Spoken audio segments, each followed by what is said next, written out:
Okay, good evening, all. Thank you so much for joining us for the Gravel Road Stormwater Management Information session. This evening, we will be discussing a project taking place in the Kimberly, Alexandra, and Swift Run areas. My name is Michelle Bennett, and I am a community engagement specialist for this project. I will be handing it over soon to Jennifer Lawson. She's our water quality manager who is leading this project with a team of consultants. I also wanted to note that Jasmine Isaac will be taking over, although she's not a panelist this evening, she will be taking over as the community engagement specialist for this project after this evening, after our kickoff session. And John, who works for HRC, Hubble, Roth, and Clark, is one of our consultant engineers who will be assisting. I wanted to inform you all that this evening is in a webinar format, which means that your screens and your audio are disabled. But after we give a presentation, there will be plenty of time for question and answer. So our chat is disabled. What we will be using instead this evening is the Q&A icon at the bottom of your screen. So that way if you click on that button, you can type in a question or a comment and it will be submitted to Jennifer and I. I will be moderating the questions this evening. I'll be reading them out publicly. This session is being recorded and it will be posted on our project page, so you will be able to hear not only our presentation, but the questions that are asked. If you called in this evening, then if you do *9, that will indicate to us that you've raised your digital hand, and I will be able to unmute you to allow you to ask your question that way. I want to set a few meeting norms for this evening. We are here to commit to learning about this new project, and that we are here to listen to if you have any critiques of ideas, but not of people or staff. Everyone here is trying their best to improve a situation. So we are here to use thoughtful language. And while we've never had to do this, and I don't anticipate we'll have to this evening, if there is any sort of offensive verbal or written language, that we can remove you from the meeting. But as this is just an informational session where we're going to providing you a background on this project, we don't anticipate it getting to that tonight. And then I will let you know the agenda and then I'll hand it over to Jen. So we're going to explain to you why we're here tonight. Why is this project being done? A brief explanation of what stormwater management is. Then we'll dive a little bit deeper into the three specific areas of this project, Kimberly, Alexandra, and the Swift Run areas. And then we will open it up for your questions or comments at the end. So now I'll hand it over to you, Jen. Thanks, Michelle. So we're here this evening to really dive in and give a wonderful overview of a project that is starting phase 2 of analysis of gravel roads in the city of Ann Arbor for drainage issues, drainage concerns. But we wanted to make sure that we were sort of setting a foundation and guidelines for the upcoming year. To sort of give you some thought process of what's going to happen, where are we going to almost lean on our residents, and then really setting some realistic expectations for what's going to happen over the next not only year but into the future for any potential recommendations or improvements. We were very interested in sort of this question of where are you from? This project is in 3 unique areas. And there are some circles that I'm putting on the screen right now that, of course, are not geographically close to each other, but this identifies our phase 2 project areas. So if you're here at this meeting, you most likely got a postcard from us, or you heard about it from a neighbor, or you found it on the city's website, or you may have signed up for updates from our project web pages. So if you are able, we would love for you to just put in the Q&A what neighborhood you are, or maybe what street you live on, and that will sort of help inform us of the interest level and sort of who we're talking to and what geographic area we will be looking at. And I will be zooming into these areas in a little bit, but I was just curious, sort of, hey, where are these project areas from? Does that work, Michelle? Are people submitting? Yes, we do have some coming in already. Fantastic. Could you read those off, please? Sure. Just because I can't see it. Sure. We have two here I see on Kimberly, and then actually we have four, five, six, seven people have responded Kimberly, and then some other streets have been mentioned, Calumet, um, Robert Street, Columbia Street, and Swift Road. Fantastic. Sounds like pretty much everyone is in that area just to the north of Packard. Wonderful. Thanks for joining us. I'm looking forward to working with you all over the next year. So some background information. What is stormwater management?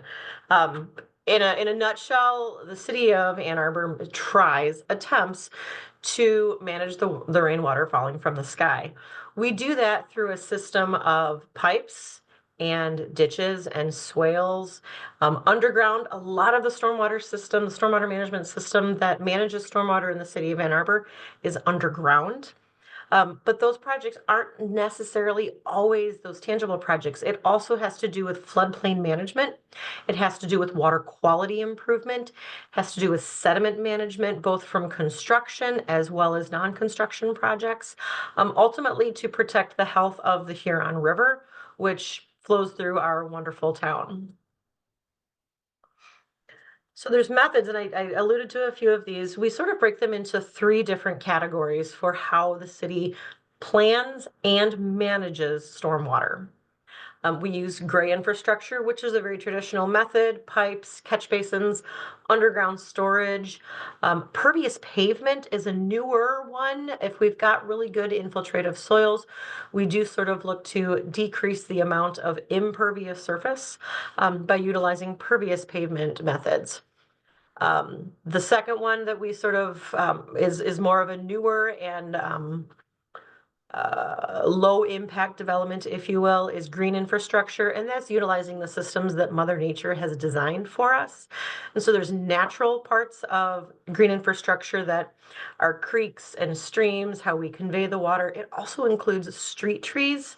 The city of Ann Arbor manages or owns over 55,000 street trees, and that's not even including all of the trees that are in parks or on private property. That makes up what we call the urban forest, and that is a part of how stormwater is managed in the city of Ann Arbor. But that also includes methods that we can build that mimic those same exact methods that Mother Nature has set forward.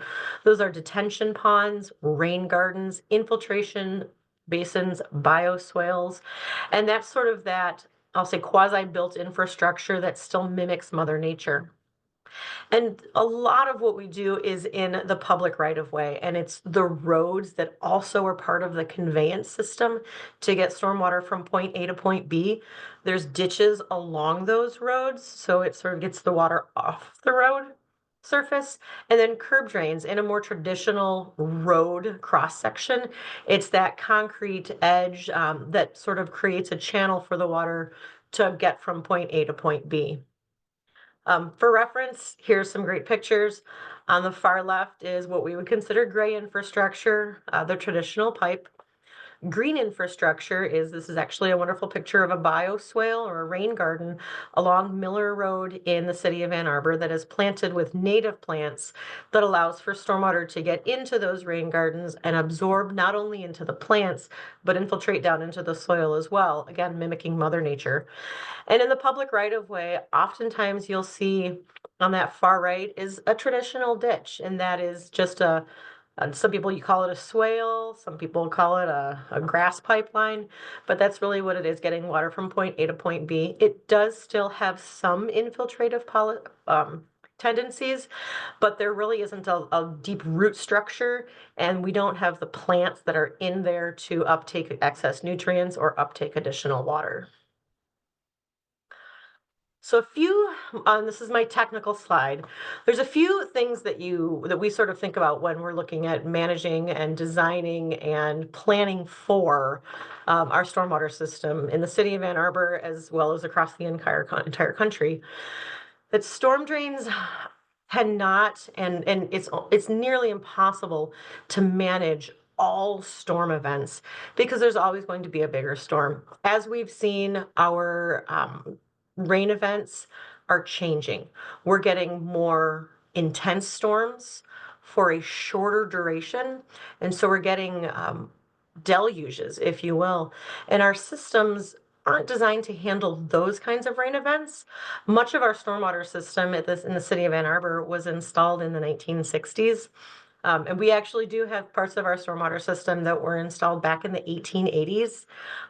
Not to say that those aren't good pipes, because we built things really, really well 100 years ago, and we built things to last back then. And so some of the, I'll say the highest integrity pipes in the system are 100-ish years old. But since the 1980s, the city of Ann Arbor has constructed pipes to pass what is commonly known as the 10-year storm event. And that's a term that sort of gets tossed around. From an engineering standpoint, that storm has a 10% annual chance of occurring in any given year. Older pipes, so prior to the 1980s, were specifically designed to pass the 5-year storm event. And again, that's that sort of non-technical term. But from a technical standpoint, it's a 20% annual chance that that storm will occur in any year. There are incidents, or there are occurrences when, depending on how much rain we get, there are low-lying areas that will have water after it rains. Water runs downhill. That's not something I can control. I don't know that any of us on this phone call can control that. So we do recognize that low-lying areas do have water that does occur after a rain event. The street, as I mentioned, is a part of the conveyance system. And so the road itself is a part of the stormwater management system, getting water from point A to point B. We always try to mitigate and reduce that risk of negative impacts on downstream properties and neighborhoods. The solution is never to push the water downstream, because then you're just creating a larger problem for your neighbor or whatever community is downstream. And so we do, from a philosophical standpoint, look at how we can manage the stormwater where it falls, or if there are opportunities for us to manage the stormwater to decrease the impact on downstream properties while addressing those that are immediately being affected. So just for reference, the city of Ann Arbor owns roughly 280 miles of pipe underground. Combine that with ditches, creeks, streams, that number bumps up to over 500 miles of stormwater assets that the city manages and maintains. This map, just a really quick overview. The city of Ann Arbor owns all of those dark blue, or might be showing up purple on your screen. The lighter blue, or aqua, is the University of Michigan owned pipes, and the red are privately owned. So development that has occurred after 1980 or so, they have been required to put in private drainage or private stormwater management systems, and they all drain into the city's system eventually, just like the university system. The university's stormwater system, their assets, drain into the city's assets as well. And at the very bottom of the hill, if you will, all of the stormwater in the city of Ann Arbor drains to the Huron River. And because we have that going right through town, it is such a very obvious element to our landscape. Another way that we manage stormwater is by what we call a creek shed. And essentially that's a big bathtub with a creek through the middle of it. And all of the rain in that area drains to that creek. And then those creeks drain to the Huron River. So we have several large creeks that many of you may recognize those names. Allen Creek is most of the downtown area. Mallett's Creek is the largest creek shed to the south, all the way out to Briarwood, all the way out to the Ann Arbor Saline Road exit, and then including all of Arborland, and that drains into South Pond. The Swift Run on the bottom far right is a creek that actually picks up drainage from south of town and flows north through Pittsfield Village, into the township for a little bit, and also outlets into South Pond, ultimately the Huron River. And then to the north of town, we have Traver Creek, which is up near Leslie Park Golf Course, if you're familiar with that area. Miller's Creek, which is most of North Campus and portions of Plymouth Road, that flows again directly to the Huron River near Gallup Park.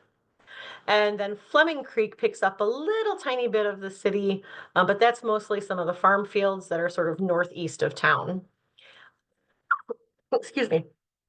There is a section that we call directly draining into the Huron River, and those properties in town don't necessarily drain into any of those creeks before they get to the river. Just as it says, it drains directly into the Huron River, and there's no unique named creek for any of those. So now roads, we're getting into roads. There are almost 13 miles of unpaved roads that are maintained by the city of Ann Arbor. It sounds like a small number when we think, I believe we're over 500 miles of paved roads in the city. But we also have these unpaved roads that we need to manage. There are components, or there are several miles of unpaved roads that are maintained by the county, or they're maintained privately. But about 2 years ago, City Council passed a resolution to complete a drainage evaluation on all 13 miles-ish of the unpaved roads that are maintained by the city. Year one, we started in a different area. Year two, which is phase two, we're starting now. That was our sort of next prioritized area of town. There are 2 more years coming after this that will go through the same process, same elements of public engagement, listening sessions, and implementation of potential project recommendations. So for reference, you guys are here. This is phase two of the neighborhoods that we evaluated. Phase one was way on the far west side of town. We call it the Valley Evergreen neighborhood, and that's the neighborhood along Dexter, almost to M14. But they are just finishing up with recommendations, and we do have a public meeting coming up next week to present those recommendations. So if you're that excited and looking for more drainage fun, we will be having a public meeting in person actually next Wednesday. But just for reference, this is the first time we have dedicated staff time, consultant time, and really hardcore detailed evaluation of these neighborhoods for drainage in a holistic manner for any stormwater issues that are occurring in that phase two area. So just for a close-up, I am zooming in to Victoria Circle and Alexandria.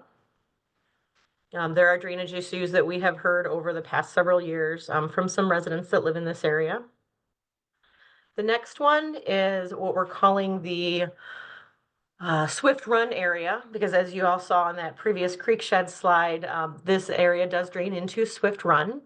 And that is Cherry Tree Lane, and I'm blanking on road names. Charing Cross, I believe, is one of the other ones. We haven't heard as many drainage complaints from this area, but we did have a handful that at least popped up on our historic complaint maps. So we wanted to make sure that those were included in there as well. And then the third study area, which it sounds like most of you, most of the attendees tonight are representing, is what we're calling the Kimberly area. And that's Kimberly and Powell and Columbia. And then some of the other neighborhoods or the other streets farther to the northwest, Joseph and John Street and Elizabeth. So that those areas will also be including in the study area. So just kind of an idea of what we're looking at. The city does receive complaints often about road drainage or standing water or ponding water that occurs either during a rain event or immediately after a rain event. And what we've been finding, and this is sort of as we've been kicking off these projects, many of these gravel roads that are in the city of Ann Arbor were either, I'll say, built or homes built on them when these properties were in the township rather than in the city.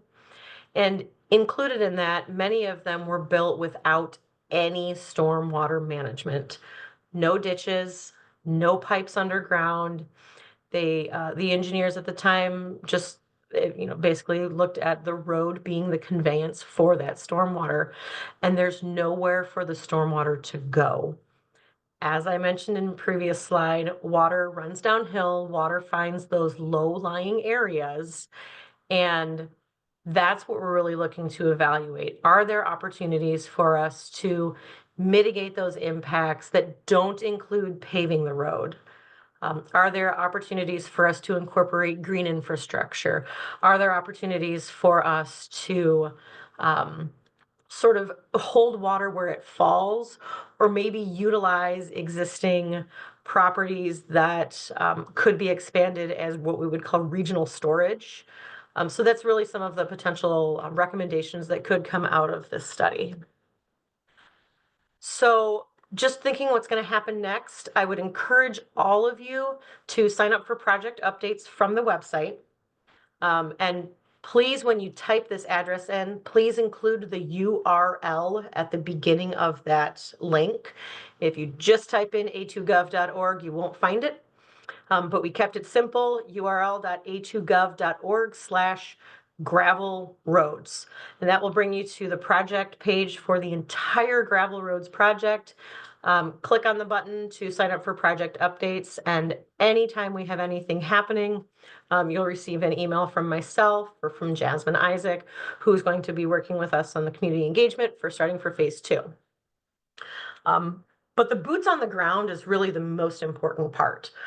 The reason that this project will be utilizing a consulting engineering team is that we want to have what we're calling boots on the ground, or walkabouts, with all of the residents who have input that they want to give regarding very specific drainage issues, either on their own property or in front of their property or in an adjacent property.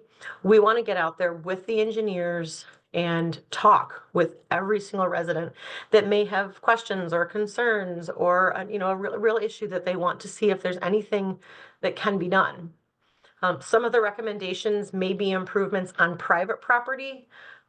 They may be recommendations that the resident could do, but we're really looking at managing that stormwater runoff within the public right-of-way, which is where the city's responsibility inherently lies. There will be, and I believe the page might be live now, spoiler, we also are going to be ahead of the walkabouts with the consultant team. We will be putting out an online drainage data collection program for you to, at your leisure, utilize. It's a mapping tool where you can upload photos, you can pinpoint the exact location where you have issues, and you can make sure that if there are historic pieces of information or historic photos that you want to make sure our team sees and receives, you can sit in the comfort of your own home and upload all of that data. So that will really inform us not only of the complaints the city has received, but oftentimes we don't hear of everything, but you're the ones that are living there, and we would really like to have that input. And at the outcome of this project, we are looking for areas of known concern. We are looking to identify areas of new concern through that dialogue, the walkabouts, and the online data collection program. And then we're also going to identify areas for recommended solutions. The projects may be done immediately if it's a maintenance project. Our Public Works team does stand at the ready to do anything that they can do easily or within a short time frame. There are recommendations that may be longer term, We may have to add them into our capital improvement plan, and they would be completed as funding is made available. And then I hate to say this because I always am setting expectations. There may be recommendations that to really solve a problem, it may include paving of the gravel roads, but that by far is not the city's focus. Many of you moved onto a gravel road because you like living on a gravel road and you like the aesthetic, you like the atmosphere. And so the city is not coming in to pave roads, and that is not our intention. But there may be instances where the recommendation cannot be handled or cannot be managed by what I'll call a softer solution or green infrastructure or regional storage. It and just again, setting expectations. One thing I will say is that the land survey, the topographic land survey, has already been completed. Our engineering consultant used what's called LIDAR. It's essentially a laser elevation analysis driving the roads at I believe about 15 miles an hour slower pace. And that gives them a 1-foot contour map so we can have some really detailed information. And that was completed last fall. It was actually much more efficient and effective for that engineering consultant to do the whole project area, which has been helpful because now we have that wonderful baseline of data to start. So that is already complete, and you will see those same engineers out in the field next spring for those walkabouts, and they'll have those topographic maps available, and we can draw on them and we can use them as resources for us to have a good dialogue. So with that, I'm actually going to turn it back over to Michelle. This is your opportunity to sort of ask questions, if there's anything I didn't answer, if there's anything that you really would like to know. I would encourage you, though, if you have specific drainage concerns on your property, please submit them via that online tool. Because I know that there may be some of you who have very specific drainage concerns on your own property, and I want to make sure that we're able to give you the time and attention to those as opposed to talking through a virtual screen, because that's not always fun, and I want to make sure that we're not misinterpreting or mishearing anything. So with that, if you want to know more about drainage studies, if you want to know more about green infrastructure, if you want to know more about the Tigers win because they won tonight, certainly submit that in the Q&A, and I'm going to turn it over to Michelle. Okay, thanks, Jen. So just to remind you all, if you would like to send in a question or a comment, it's at the very bottom of your Zoom screen. There's a little icon that says Q&A. I know it might take you all a minute or so to type in your question, so we'll leave some time for that. I was thinking that, Jen, we could put your email address here in the chat, so I can send out a chat Yeah. with her contact information in it. But if you want to, direct anything towards us, it will have to be through the Q&A feature. So that's Jennifer Lawson, Water Quality Manager. Just Jay Lawson. That's right, Water Quality Manager. Okay. So I've sent that out to everyone. I Michelle. think we have a couple questions that have come in. Just one comment that they're very glad to hear that paving the road is a last resort because they love living on a gravel road. I look forward to meeting the surveying team. Fantastic. That'll be spring 2025.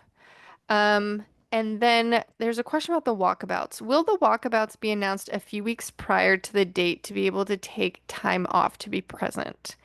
That is a Yeah. great question. So those dates have actually not been set. I cannot guarantee the weather on those days, but we are looking for somewhere in March or April, specifically to timeline it with spring rains and what we call leaf off condition. And that's really the best time of year to evaluate drainage patterns. We're in our previous phase one, we did walkabouts on weekends. We did walkabouts after work. We did walkabouts during the lunchtime. And we actually put signs in the neighborhood letting you know that the walkabouts were coming. And so they were, the large yard signs, the ones we're seeing now with election names on them. And those will be put up several weeks in advance when those walkabouts are scheduled. And we actually will have an online sign up time. So you don't have to stand around and wait for your turn, but we'll make sure we have scheduled meeting times, for example, in a whole Saturday or a Wednesday afternoon starting at 4 until 8 p.m. So we definitely want to give as many opportunities as we can to meet with those individuals that have an interest in having a walkabout with the engineers. Yes, and so I just put the URL. It's on our slides, which we will post this recording, but I just put the URL in the chat. So that's where you'll go to find the signups for the walkabouts in the spring. As Jen was mentioning, that won't be until March or April. And we do have varied times. At this URL is where you'll also find the mapping tool. It is actually not up right now, but we can get it up soon. Because this phase of the project has three different areas, we have to update that, but that will be available soon enough. So continue to check that URL. And also, if you sign up for updates, when we make major updates to the project page, you would be notified. Okay, we have another question here. Could you mention once again where to submit issues about drainage on private property? So that's So going to be the mapping tool that I just mentioned that is not yet up on our project page, but it will be soon. And when you go to our project page, you will be able to drop a point on your property exactly where you want on your property, and it will open a window where you could either upload a photo and write a comment, just write a comment, whatever you would like to do to convey that information to us will be available. You'll have all of winter basically to do that once we get that link up. absolutely. Okay, I think we have another question in. Um, yes. Oh, the chat is disabled. Um, thank you for mentioning that.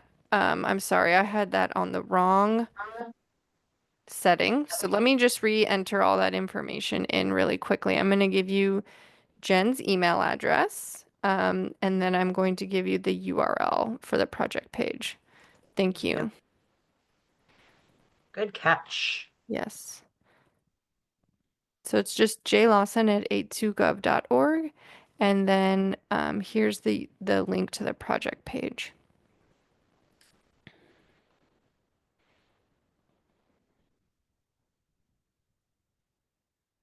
Can I get a thumbs up or Barb, you are the one who submitted that. Can you please respond through the Okay, got it. Thanks. Perfect. Okay, I did just see a hand up, so I was going to unmute you, but I see you took your hand down.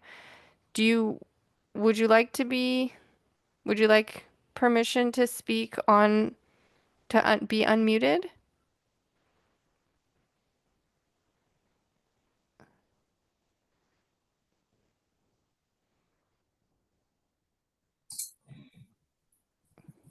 Oh, I don't think I meant to come unmuted. Sorry. Okay. But I see Ryan. It's your name. I'm glad to see you on the call, Ryan. And actually, we met a few months ago about some drainage issues. So, good to see you on the call, Ryan. Okay, I don't see any more questions coming in. We can give you guys a few more minutes if you'd like to write anything in. So we have some prompts here, just in case you have questions in general about stormwater management, about the study itself, about green infrastructure, which Jen showed some images of earlier, road paving, which we mentioned could be a recommendation, but is not the priority. If you have questions about any of those things, we're happy to answer. And again, any personal property, which I'm assuming maybe that's where a lot of the questions lie and why we're not getting very many, there will be ample time for you to meet with people, write into Jen, and submit on the mapping tool. you think of any questions, sort of project-wise or overarching holistic questions after this meeting, my email is in the Q&A. Michelle did post that, so please feel free to email, and we'll do our best to give you the answers that you're looking for, and hopefully alleviate some of your questions or concerns as we move forward with phase 2 of this project.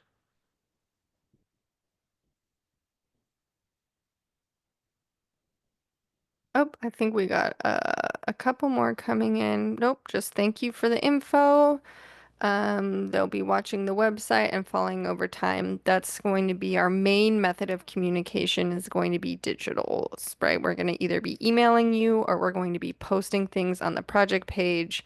The map is digital. Only the walkabouts are going to really be in person, in the spring. Okay, well, I think with that, Jen, do we have one more slide? I think we're good, Michelle. Okay. Well, I'm not seeing any questions come in, so we're going to end this a bit early, but please tell your neighbors, tell your friends, um, and keep checking back to the project page. Have a wonderful rest of your evening. Thank you. So.